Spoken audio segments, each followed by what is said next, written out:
And welcome back to Lantern Corps videos. And today's video comes to us from Nick Thomas.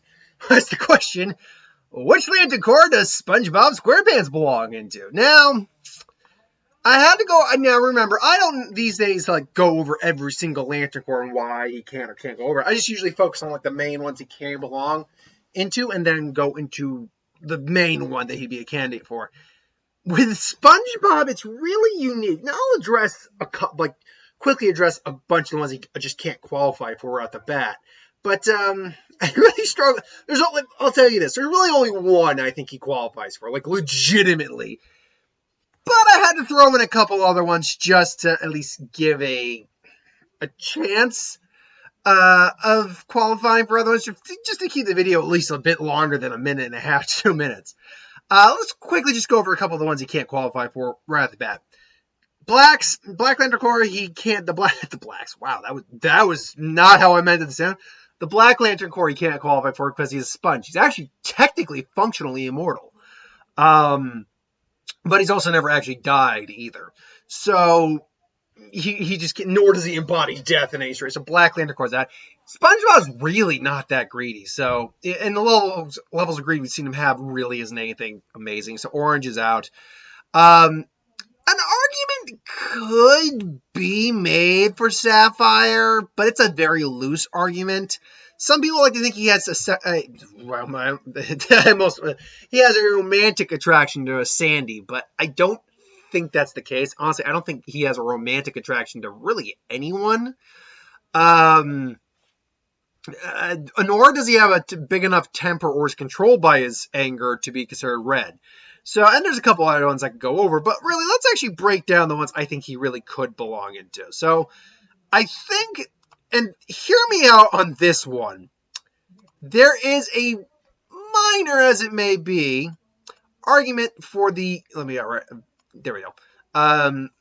the Yellow Lantern Corps. Now, why do I say a minor argument? Well, first off, this is not the one he'll qualify for ultimately. But SpongeBob, it puts so much stress on half the people in his life, particularly individuals like Squidward, who sometimes just get so freaking angry with him that it goes beyond anger, goes into pure terror about what SpongeBob's going to bring upon to him. Plankton, it's been like that with Plankton before. It's been like that with Krabs before. Patrick's too dumb for that to register, so it doesn't work with that. And Sandy's probably someone that isn't affected by it really at all anyway. But there are, Mrs. Puff. We know for a fact Mrs. Puff is afraid of SpongeBob simply because she's scared of him anytime he gets behind the wheel of a car. So, while it really wouldn't happen, there is a minor argument for it. I'll say that. There is a bit of a stronger argument for our next candidate in the Green Lanterns, because the idea of the Green Lanterns is strong willpower, but B, you gotta overcome great fear. SpongeBob does that. He actually does that on a regular basis. He finds a way to overcome great fear in one way or another. Like, he overcomes the Flying Dutchman a lot. He's overcomes Poseidon and Neptune, the Plankton schemes, the bully who was going to kick his butt, and then turns out, I'm observing his blows like I'm made of some sort of spongy material. I get to go to work tomorrow! My SpongeBob impression, everyone. Sorry for your ears bleeding. But the problem with the Green Lantern Corps for SpongeBob isn't the fact that in some way he could qualify. The problem actually also, it'd be funny because SpongeBob is not a large individual. We know that very small and humongous individuals can have a lantern ring. So size wouldn't be an issue. I just think it'd be funny he's just wearing it like a belt. It's like, ha-ha! But the problem for SpongeBob when it comes to the Green Lanterns is the fact he really wouldn't be able to hold the Green Lantern ring for very long. If he did manage to get one, and that's a big if, he's quickly lacks the courage to hold on to it or the will to really, do much with it. Now, his imagination is very large. SpongeBob has a very vast imagination. Let's be clear about that. But especially we've seen episodes like when he went into went into other people's dreams. What he was doing there that takes a lot of imagination. His bubble creations take a lot of imagination. The way he, tries to catch jellyfish a lot of imagination. So SpongeBob has the imagination to be a Green Lantern, absolutely, 100%. He just lacks the spine to be one. He wouldn't be able to hold on to a Green Lantern ring. That is the biggest thing here. But that isn't the Corps that he belongs to. I actually had to go over every one of them and be like, okay, qualifications. He kind of, sort of, not really, no. There's only one when I look at SpongeBob as a character, I go, well, damn, that's the Lantern Corps that he's the most represents him, or he most qualifies for. Believe it or not, SpongeBob is most qualified to be a White Lantern. Now, hear me out on that. Qualification to be a White Lantern. White Lantern Corps, the white light of life, values, stimulates the growth of life, nurtures life, protects life, experiences life, all that.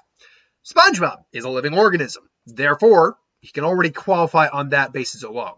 Any living being can qualify on that basis alone. Hell, even dead beings can technically qualify if they, or like Deadman, for instance, was dead, but the White Lantern ring still clicked itself onto it and eventually resurrected him.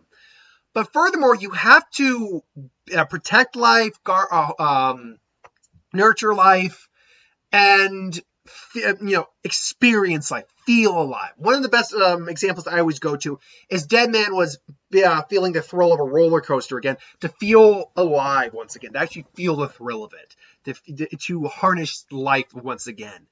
SpongeBob is the most lively individual in the entirety of the Bikini Bottom, in the entirety of the series, really. I mean, you can make an argument for Sandy too, but Sandy, still, hibernates, things along those lines. She still, honestly, I would say she's actually got probably some different core altogether.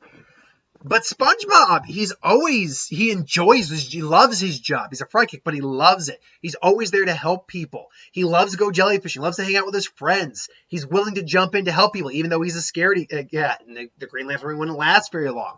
He's just constantly active and enjoying life.